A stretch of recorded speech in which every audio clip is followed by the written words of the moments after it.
जय श्री कृष्ण प्यारे दोस्तों, welcome to SL hill classes. Don't be same, be better. हमें आशा है कि आप मस्त होंगे, स्वस्थ होंगे। तो दोस्तों, आज हम पढ़ने वाले हैं कक्षा 10 की एनसीईआरटी बुक का चैप्टर पहला, वास्तविक संख्याओं की प्रश्नावली 1.1 का वीडियो नंबर दूसरा, लेक्चर नंबर दूसरा। तो चलिए वीडियो शुरू करते हैं। और हाँ दोस्तों, वीडियो शुरू करने से पहले अगर आपने अभी तक हमारे चैनल को सब्सक्राइब नहीं किया है तो प्लीज़ हमारे चैनल को सब्सक्राइब कर लीजिए। और अगर आपने इसका पहला पार्ट नहीं देखा है तो प्लीज़ लिंक डिस्क्रिप्शन में होगी, वहाँ जाके इसका पहला पार्ट देख लीजिए। पहले पार्ट में हमने बहुत बेसिक और एग्जाम्पल और 2 नंबर तक के सवाल करवा चुके हैं। इस वीडियो में हम क्वेश्चन नंबर तीसरा, चौथा, पांचवा, छठवां और सातवां का अध्ययन करेंगे। तो चलिए वीडियो शुरू करते हैं।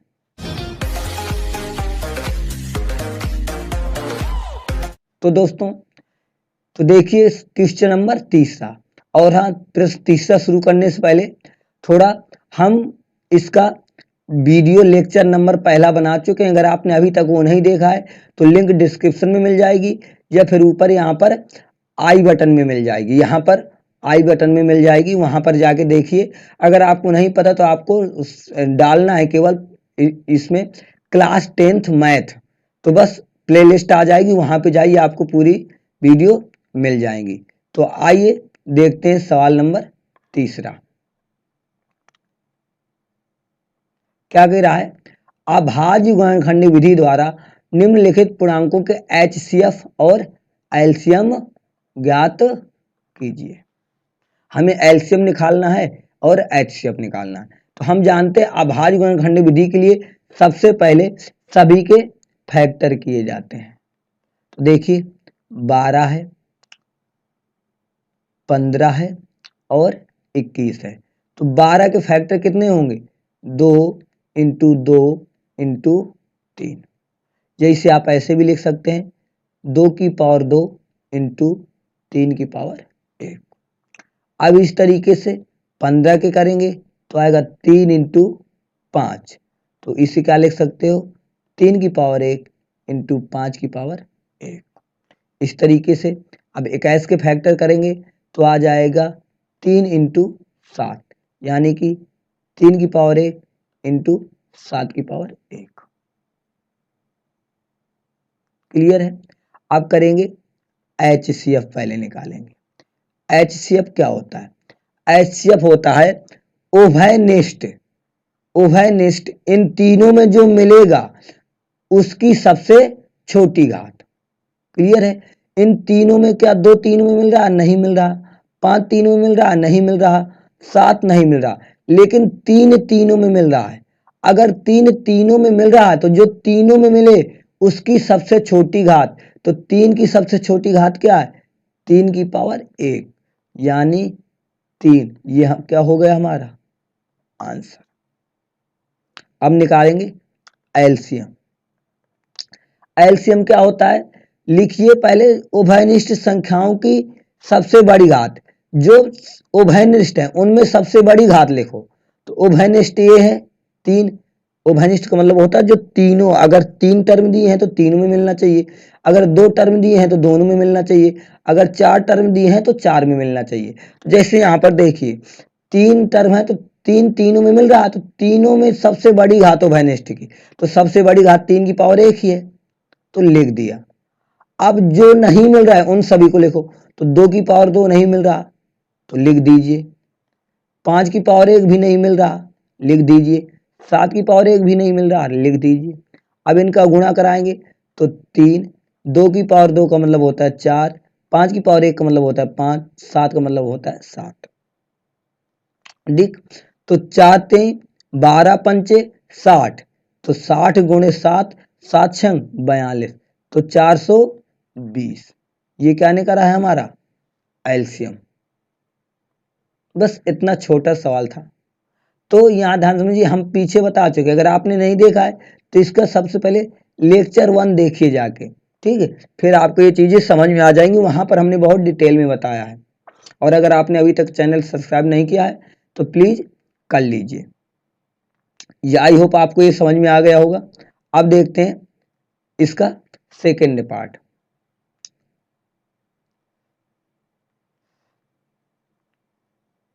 तो देखिए सेकेंड पार्ट में कौन कौन संख्या दी गई है, 17 है और 23 है और 29 है। तो सबसे पहले हमें 17 के गुणनखंड करिए। तो 17 के गुणनखंड क्या होते हैं, 1 इंटू 17 यानी 1 की पावर 1, 17 की पावर 1 यही होगा। 23 के गुणनखंड क्या होते हैं, 1 इंटू 23, क्योंकि ये क्या है, अभाज्य संख्या है। तो 23 का मतलब 1 की पावर 1 और 23 की पावर 1। इसी तरीके 29 के क्या होंगे, 1 गुणे 29, 1 की पावर 1, 29 की पावर 1। अब निकालेंगे HCF। HCF क्या होता है, जो तीनों में मिले उसकी सबसे छोटी घात। तो तीनों में क्या मिल रहा है, 1, और 1 की सबसे छोटी घात क्या है, 1, यानी आ गया आंसर 1। अब एलसीएम निकालना है हमें। एलसीएम में क्या होता है, जो मिले उनकी सबसे बड़ी घात। तो मिल रहा है तो इसकी सबसे बड़ी घात यही है, और जो ना मिले उनको लिखिए। 17 की पावर 1, 23 की पावर 1, 29 की पावर 1। तो अब यहाँ पे क्या आ जाएगा, 1 का तो कोई मतलब है नहीं, तो 17 इंटू 23 इंटू 29। आप ये गुणा कराएंगे, अब गुणा हम नहीं करा रहे हैं, गुणा कराएंगे वही क्या आ जाएगा हमारा आंसर। आपको गुणा करा के लिख देना है। तो इस तरीके से निकालना था। कितना इजी था, आई होप आपको समझ में आया होगा। तो अब देख लीजिए इसका तीसरा क्या दिया है, 8। 8 के गुणनखंड कितने होते हैं, 2 इंटू 2 इंटू 2, यह लिख सकते हो 2 की पावर 3। अब इस तरीके 9 के गुणनखंड करेंगे तो 9 के गुणनखंड कितने होंगे, 3 इंटू 3, यह लिख सकते हो 3 की पावर 2। 25 के गुणनखंड करोगे तो 5 गुणे 5, यानी लिख सकते हो 5 की पावर 2। क्लियर है। तो HCF निकालोगे। अब देखिए इनमें एक अपने आप मान सकते हो, तो हमने एक अपने आप मान लिए क्योंकि ये नहीं मिलेंगे ही नहीं। तो HCF क्या हो जाएगा, तो HCF उभयनिष्ठ की सबसे छोटी घात। तो उभयनिष्ठ क्या है, इनमें तो कुछ नहीं मिल रहा तो एक ही मिल रहा होगा, तो एक लिख दो, कुछ ना मिले तो एक लिख दिया जाता है, एक। ये आपको हो गया HCF। क्लियर है। एलसीएम, एलसीएम क्या होगा, 1 और इनके बाद ये सभी संख्याएं होंगी। क्लियर है। तो 2 की पावर 3, 3 की पावर 2, 5 की पावर 2, तो यानी कि 2 की पावर 3 8, 3 की पावर 9, 5, 8 72 इंटू 5, 5 दूना 10, 35 1 36, 360 आंसर हो गए। कितने इजी थे, आई होप आपको समझ में आया होगा। तो अब देखिए अगला क्वेश्चन, क्वेश्चन नंबर 4 कह रहा है HCF इतना दिया गया है, इसका हमें एलसीएम निकालना है। हमने आपको एक फार्मूला बताया था कि एलसीएम A कामा B बराबर A इंटू बी बटा HCF A कामा B। हमने आपको ये फार्मूला बताया था। आई होप आपको ये कब बताया था, जो लोग हमारा पहला वीडियो देख कर आए होंगे लेक्चर 1, तो उन्हें समझ में आया होगा, ये हमने बताया था। ठीक, ये फार्मूला है निकालने का। तो इसी फार्मूले में लगाते हैं और लिखते हैं। देखिए तो हमें दिया है HCF किसका किसका, 306 और 657, कितना दिया गया है, 9। हमें निकालना क्या है, हमें एलसीएम निकालना है किनका, 306 और 657 का हमें एलसीएम ज्ञात करना है। तो लगाएंगे सूत्र, एलसीएम 306 कामा 657 बराबर ए बी, यानी दोनों संख्याएं, तो 306 गुणे 657 बटा, अब इनका HCF लिखना होता तो HCF कितना दिया गया है, HCF दिया गया है 9। बस सॉल्व कर लीजिए। 9 से कट रहा है, 3 से काट देते हैं, 3 तिरका 9, 3 एकम 3, 0, 3 दूना 6, 3 से फिर कट जाएगा, 3 एकम 3, 3 तिरका 9, 3 चौको 12, तो ये निकल के आ गया 6, 5, 7 गुणे 34। अब इनका गुणा करा लीजिए, कितना 657 में 34 का, तो 657 में जब 34 का गुणा कराएंगे तो पहले 4 का होगा, 4 सत्ते 28, 4 पंच 20, 2 22, 6 चौको 24, 25 26। क्लियर है। अब 3 का करेंगे, 3 सत्त 21, 3 5 15 16 17, 3 छंग 18 1 19, 8 2 1 3 7 6 13, 9 10 11 1 12, कितना आ गया 12 3 3 8। ये आपका आंसर। कितना इजी था, फार्मूले में रख दिया, ये वाले फार्मूले में आंसर आ गया। आई होप आपको समझ में आ रहा होगा। अगर आपको वीडियो ज़रा सी भी पसंद आ रही है तो प्लीज़ लाइक कर दीजिए, शेयर कर दीजिए, और चैनल सब्सक्राइब नहीं किया तो सब्सक्राइब कर लीजिए। अब देखते हैं अगला सवाल। कह रहा है जांच कीजिए कि क्या किसी प्राकृतिक संख्या n के लिए संख्या 6 की पावर n 0 पर समाप्त हो सकती है। 6 की पावर n 0 पर समाप्त होगी।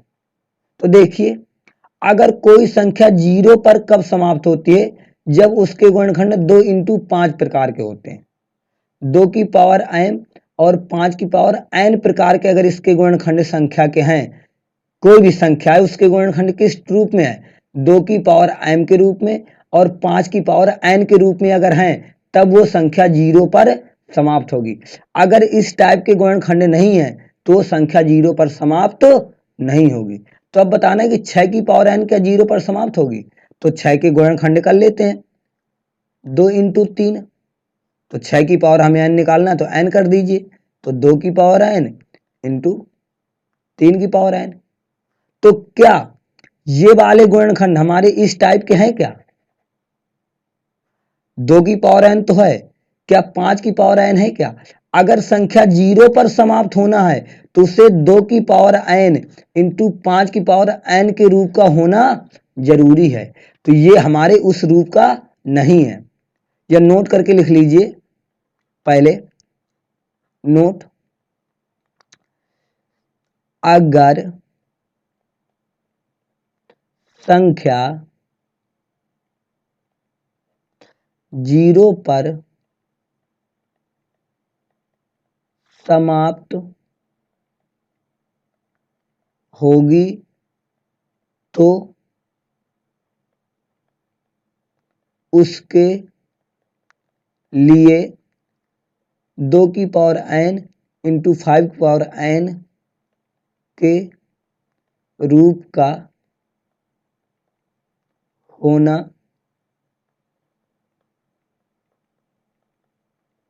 अनिवार्य है। अगर संख्या 0 पर समाप्त होगी, ध्यान समझिएगा बात को, अगर संख्या 0 पर समाप्त होगी तो उसे 2 की पावर n और 5 की पावर n के रूप का होना चाहिए। ये हमारा क्या है, नोट है। ठीक, अब आते हैं लौट के प्रश्न पर। तो अगर इस संख्या को 0 पर समाप्त होना है तो इसे इस रूप का होना चाहिए, क्या है क्या, नहीं है तो लिख देंगे, नोट लिख दिया तो लिखेंगे, चूंकि 6 की पावर n संख्या के गुणनखंड 2 की पावर n इंटू 5 की पावर n के रूप के नहीं है, अतः संख्या 0 पर समाप्त नहीं हो सकती है। ठीक, ये 0 पर समाप्त नहीं होगी, क्यों, क्योंकि 2 की पावर n 5 की पावर n के रूप का नहीं। ये किस प्रकार का, 2 की पावर n 3 की पावर n के रूप का। अगर यहाँ पे 5 होता तो 0 पे समाप्त हो जाती। आई होप आपको समझ में आया होगा। तो आइए अब देखते हैं अगला सवाल।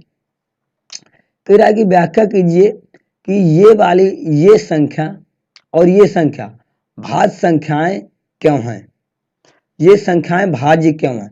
तो आइए लिखते हैं। पहला 7 गुणे 11 गुणे 13 प्लस 13। बताना है कि ये भाज्य संख्या क्यों है। क्लियर है। तो क्या करें, इससे आप क्या कॉमन ले सकते हैं, ये एक चीज है और एक है, तो 13 का कॉमन ले लीजिए तो बचेगा 7 गुणे 11 प्लस 1। 11 7 77 1 78, 13 गुणे 78 गुणा कराइए। 13 गुणे 78 कराएंगे तो भाज्य संख्या ही तो आएगी, या करा लेते हैं यहाँ पर 78 गुणे 13, तो 3 24 और 30 21 22 23 और यहाँ पे 78, तो 4 8 3 11 7 2 1 10, कितना आ गया 1014। 1014 क्या होती है, भाज्य संख्या होती है, इस वजह से भाज्य है। सिंपल सा था। जैसे ये सवाल है दूसरा, 7 गुणे 6 गुणे 5 गुणे 4 गुणे 3 गुणे 2 गुणे 1 प्लस 5। तो इससे भी पहले 5 का कॉमन ले लो, 5 का कॉमन ले लो, क्या बचा 7 6 5 तो निकल गया, 4 बचेगा 3 बचेगा 2 बचेगा और यहाँ पे 1 बचेगा, तो 5। अब 7 छंग 42, 3 दूना 6, 6 चौको 24 और 24 और गुणे 42 कर दो तो 42 गुणे 24, तो 4 दूना 8, 4 चौको 16, 2 दूना 4, 4 दूना 8, 8 10 10, कितना आ गया 1008 प्लस 1। 1008 में 1 जोड़ेंगे तो बन जाएगा 1009 प्लस 5, गुणा कराएंगे तो 9 पना 45 0 5। ये संख्या क्या है, भाज्य। क्लियर था। इस वजह से बताना भाज्य क्यों है, सिंपल सा था। तो आइए अब देखते हैं अगला सवाल। कह रहा है किसी खेल के मैदान के चारों ओर एक वृत्ताकार पथ है। खेल के मैदान के चारों ओर कैसा है, एक वृत्ताकार पथ है। इस मैदान का एक चक्कर लगाने में सोनिया को 18 मिनट लगते हैं। सोनिया को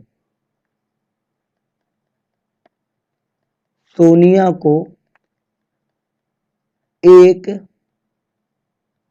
चक्कर लगाने में 18 मिनट लगते हैं। ठीक, 18 मिनट लगते हैं। जबकि इसी मैदान का एक चक्कर लगाने रवि को 12 मिनट लगते हैं। रवि को एक चक्कर लगाने में 12 मिनट लगते हैं। ठीक है ना। सोनिया को 18 लगते हैं, रवि को 12 लगते हैं। तो कह रहा है मान लीजिए वो दोनों एक ही स्थान और एक ही समय पर चलना प्रारंभ करके एक ही दिशा में चलते हैं, तो कितने समय बाद पुनः प्रारंभिक स्थान पर मिलेंगे। तो इजी है, दोनों का HCF निकाल लो।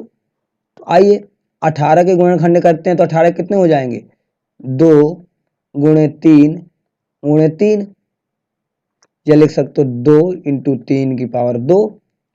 अब इस तरीके 12 के 2 इंटू 2 इंटू 3 यानी 2 की पावर 2 इंटू 3 की पावर 1। HCF निकालेंगे कितना आएगा, उभयनिष्ठ सबसे छोटी घात।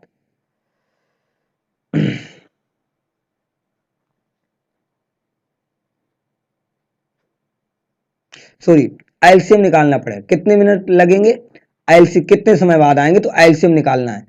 यहाँ पे गलत थोड़ा कर रहे थे, क्या निकालना पड़ेगा एलसीएम। क्यों एलसीएम निकालना पड़ेगा समझा दें। कितने समय बाद वो पुनः प्रारंभिक स्थान पर कह रहा मिलेंगे, कितने समय बाद मिलेंगे, तो कितने समय बाद यानी अधिक समय पूछ रहा है, कब पूछा अधिक समय, तो कितना आएगा एलसीएम निकालेंगे।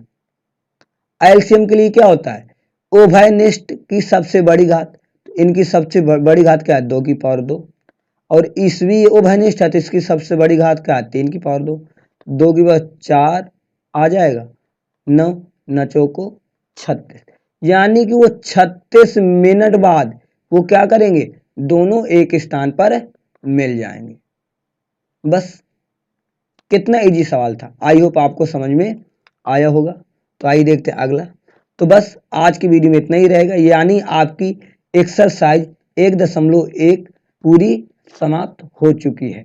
तो बस आज की वीडियो में इतना ही रहेगा। अगर आपको वीडियो ज़रा से भी पसंद आया है तो प्लीज़ वीडियो को लाइक करिए, शेयर करिए और हमें कमेंट करके बताइए कि आपको ये वीडियो कैसी लगी। और अगर आप चैनल पर पहली बार आए हैं तो प्लीज़ हमारे चैनल को सब्सक्राइब कर लीजिए। अगर और ये वीडियो आप फेसबुक पेज पर देख रहे हैं तो प्लीज़ हमारे पेज को फॉलो कर लीजिए और हमें इंस्टाग्राम पर भी आप फॉलो कर सकते हैं, क्योंकि वहाँ पर हम आपको अपडेटेड रहते हैं, न्यूज़ देते रहते हैं। तो बस आज की वीडियो में इतना ही रहेगा। हम आपको मिलते हैं अगली वीडियो में एक ऐसी मज़ेदार टॉपिक के साथ। तो धन्यवाद।